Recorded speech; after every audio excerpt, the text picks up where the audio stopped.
Hello and welcome to the next lesson of chapter Amphibians. آج کے اس lesson میں ہمارا ٹاپک ہے Adaptation in External Structure according to Amphibians. تو آگے ڈیٹیل میں جانے سے پہلے ذرا فگر کو غور سے دیکھ لیں. یہ ایک چھوٹا سا سیکشن ہے جو کہ ایمفیبین کے اسکن کو شو کر رہا ہے. تو سب سے آؤٹر سیلز جس کو لائٹ گرین کلر میں شو کیا گیا ہے وہ ایک لیئر بنا رہے ہیں جس کو ایپیڈرمس مارک کیا گیا ہے.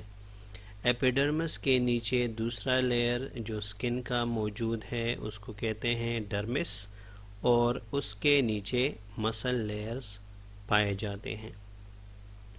اس فگر سے جو چیزیں سامنے آتی ہیں اس میں کچھ گلینڈز جیسا کہ میوکس گلینڈز اور پوائزن گلینڈز بھی پائے جاتے ہیں. اس کے علاوہ خاص قسم کے سیلز جس کو کرومیٹوفورس کہا جاتا ہے اس کا فنکشن آگے چل کے پڑھتے ہیں. ایمفیبین کی اسکن کی ایک میجر خوبی یہ ہے کہ اس میں زیادہ تر اسکن موئسٹ رہتا ہے جو کہ ریسپائریشن میں بھی ہیلپ کرتا ہے. اس کے اسکن میں دو قسم کے گلینڈز پائے جاتے ہیں. ایک قسم کے گلینڈز کو میوکس گلینڈز جبکہ دوسرے قسم کے گلینڈز کو سیرس یا گرینولر گلینڈز کہا جاتا ہے. میوکس گلینڈز ایک خاص قسم کا سلپری لیکوڈ جس کو میوکس کہتے ہیں وہ ریلیز کرتا ہے.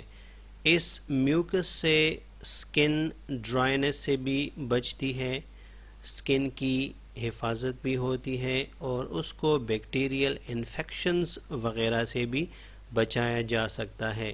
جبکہ یہ میوکس سکن ریسپائریشن جس کو کیوٹینیس ریسپائریشن بھی کہتے ہیں اس میں بھی ہیلپ پرووائڈ کرتا ہے. جبکہ سیرس گلینڈز خاص قسم کے پوائزنز سیکریٹ کرتے ہیں جو کہ نیوروٹاکسنز یا مایوٹاکسنز ہو سکتے ہیں. جب اینیملز جیسے کہ ایمفیبینز سٹریس میں ہوں تو اس ٹائم پہ سیرس گلینڈ سے پوائزن ریلیز ہوتا ہے جو کہ پریڈیٹر کو ڈیٹر کرنے کے لیے یوز ہوتا ہے. یہ پوائزن اس اینیمل کو فنگل اور بیکٹیریل انفیکشنز سے بھی بچاتا ہے. اور جو پوائزنس ایمفیبینز ہیں اس کو فیملی ڈینڈروبیٹیڈی میں رکھا گیا ہے. اس کے علاوہ سکن میں کچھ سیلز پائے جاتے ہیں جس کو میلینوسائٹس یا کرومیٹوفورس کہتے ہیں جو کہ سکن کو کلر دیتے ہیں. آگے اسی چیپٹر میں اب ہمارا نیکسٹ ٹاپک ہے لوکوموشن ان ایمفیبینز کہ ایمفیبینز کس طریقے سے لوکوموشن کرتے ہیں. تو اس سے پہلے کلاسیفیکیشن کو پڑھنا ضروری ہے کیونکہ یہاں پہ کلاسیفیکیشن کے حوالے سے بھی کچھ باتیں ہوں گی. تو سب سے پہلے گروپ آف ایمفیبینز جو ہیں جو سیسیلینز ہیں جس کی باڈی سنیک لائک ہوتی ہے تو وہ اپنی باڈی کو زمین کے ساتھ رگڑ کر کھینچتی ہے. تو اپنے بیلی کے ذریعے آگے اپنے آپ کو ڈریگ کرتی ہے کیونکہ سیسیلینز میں کسی قسم کے لمز نہیں پائے جاتے. جبکہ ٹیریسٹریل ایمفیبینز جس میں زیادہ تر فور لمز اور ہائنڈ لمز بھی پائے جاتے ہیں وہ انہی لمز کو یوز کر کے لوکوموشن کرتے ہیں. لوکوموشن کے لیے سب سے ضروری چیز یہ ہے کہ ان اینیملز میں ایک اسٹرانگ ورٹیبرل کالم ہے جس کے ساتھ فور لمز پیکٹورل گرڈل کے ذریعے اور ہائنڈ لمز پیلوک گرڈل کے ذریعے اٹیچ رہتے ہیں. اور یہ لازمی بات ہے کہ ان لمبس کے ساتھ جو مسلز اٹیچ ہیں یقیناً زیادہ یوز ہونے سے وہ مسلز بھی پاورفل اور انرجیٹک رہتے ہیں۔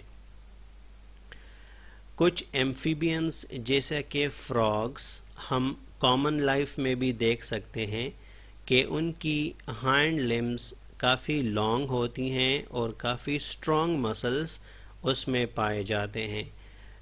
فراگ کے یہ ہائنڈ لمبس اس کو ہائی جمپس میں مدد دیتے ہیں، جبکہ ایمفیبینز میں ایکویٹک فارمز یا صرف پانی میں رہنے والے جو ایمفیبینز ہیں ان کی ٹیل فن کی طرح ڈیولپ ہوتی ہے، فش کے فن کی طرح ان کی ٹیل ڈیولپ ہوتی ہے جو ان کو سوئمنگ میں ہیلپ کرتے ہیں۔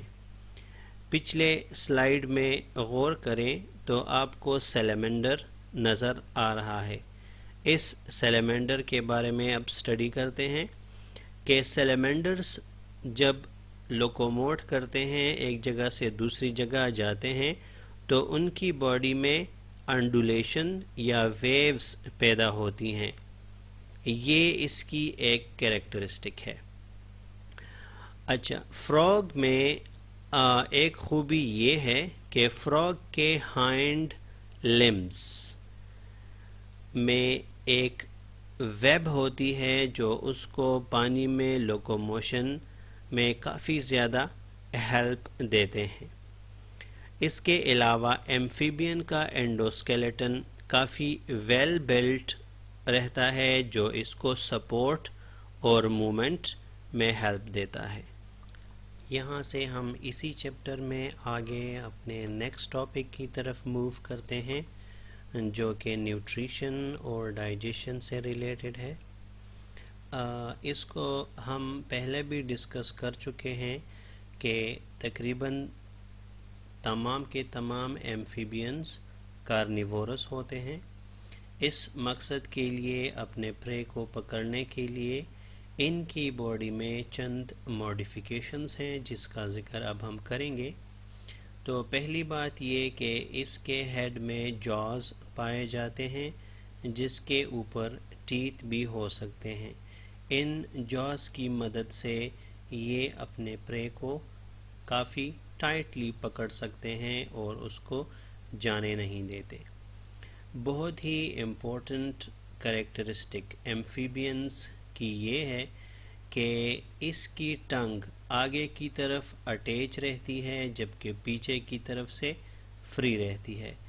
یہ اپنے ٹنگ کو باہر نکال کے اور ٹنگ کے ساتھ ایک سلپری اور سٹکی کیمیکلز اٹیچ ہوتے ہیں۔ وہ کیمیکلز ٹنگ کو پرے کے ساتھ ٹائٹلی اٹیچ کر لیتے ہیں اور پرے ان سے بھاگنے نہیں پاتا۔ ٹنگ کے ذریعے پرے کو پکڑنا بہت ہی کم ٹائم لیتا ہے، تقریباً 0.15 سیکنڈز میں یہ اپنے پرے کو ٹنگ کے ذریعے پکڑ لیتا ہے۔ اس کا ذکر پہلے بھی ہو چکا ہے کہ فراگ کے یا ایمفیبینز کے ہیڈ میں جاز پائے جاتے ہیں اور ان کے اوپر ٹیتھ بھی ہو سکتے ہیں۔ یہ ٹیتھ نہ صرف پرے کو ٹائٹلی پکڑ لیتے ہیں بلکہ پرے کو تھوڑا سا کرش کر لیتے ہیں تاکہ اس کو آسانی سے سٹمک کی طرف نگلا جا سکے۔ ایمفیبین کے اسکل کے بونز کافی فلیکسیبل ہوتے ہیں جو اس کو خوراک نگلنے میں کافی آسانی دیتے ہیں۔ ایمفیبینز کئی ویرائٹی کے اینیملز یا انسیکٹس کھا سکتے ہیں جیسے کہ اسپائڈرز، سنیلز، ورمز ایٹسیٹرا۔ یہ اس کو بغیر چبائے ہی نگل جاتے ہیں اور اس کے سٹمک میں پیدا ہونے والے انزائمز خوراک کو آسانی سے ڈائجسٹ کر لیتے ہیں۔ چیپٹر میں آگے بڑھتے ہیں اور ہمارا نیکسٹ ٹاپک ایمفیبینز میں سرکولیشن کے حوالے سے ہے۔ تو سب سے پہلے سرکولیشن کو سمجھ لیتے ہیں۔ سرکولیشن کا مطلب یہ ہے کہ باڈی میں بلڈ وغیرہ کس طرح سے ٹرانسپورٹ ہوتا ہے. تو آگے انٹروڈکشن میں بھی اس بات کا ذکر ہو چکا تھا. یہاں پہ ان کچھ باتوں کو ریپیٹ کیا جائے گا کہ ایمفیبین کے ہارٹ میں آکسیجنیٹڈ اور ڈی آکسیجنیٹڈ بلڈ کو زیادہ سیپریٹ نہیں رکھا جا سکتا. اس کی وجہ یہ ہے کہ ایمفیبین کے ہارٹ میں 2 اوریکلز اور وینٹریکل ایک ہی ہوتا ہے. سائنس وینوسس سے deoxygenated blood right auricle میں انٹر ہوتا ہے، جبکہ رائٹ اوریکل میں ڈی آکسیجنیٹڈ بلڈ آنے کے ساتھ ساتھ لیفٹ اوریکل میں بھی آکسیجنیٹڈ بلڈ لنگز سے انٹر ہو جاتا ہے. دونوں اوریکلز ایک ساتھ کانٹریکٹ کر جاتے ہیں اور ایک ساتھ ہی آکسیجنیٹڈ اور ڈی آکسیجنیٹڈ بلڈ کو وینٹریکل کی طرف پش یا پمپ کیا جاتا ہے. وینٹریکل میں چونکہ کسی قسم کی رائٹ اور لیفٹ پارٹیشن نہیں ہوتی تو کچھ حد تک دونوں اقسام کی بلڈ آپس میں مکس ہو جاتی ہیں. اس دیے گئے فگر سے کلیئرلی نظر آ رہا ہے کہ وینٹریکل میں پارٹیشن نہیں ہے جبکہ اوریکلز 2 ہیں. وینٹریکل پمپ ہونے کے بعد بلڈ کو آگے کونس آرٹیریوسس کی طرف پمپ کر دیتا ہے. کونس آرٹیریوسس میں بیچ میں ایک اسپائرل والو یعنی کہ ایک وال موجود ہے، ایک دیوار موجود ہے جو کہ آکسیجنیٹڈ اور ڈی آکسیجنیٹڈ دونوں اقسام کے خون کو ایک دوسرے سے الگ الگ رکھتی ہیں. آکسیجنیٹڈ بلڈ کو ایورٹا کے ذریعے باقی باڈی کو پرووائڈ کیا جاتا ہے، جبکہ ڈی آکسیجنیٹڈ بلڈ کو لنگس کی طرف فارورڈ یا پمپ کر دیا جاتا ہے. اسی کے ساتھ ہی آج کا چیپٹر اور آج کا لیسن کمپلیٹ ہوتا ہے.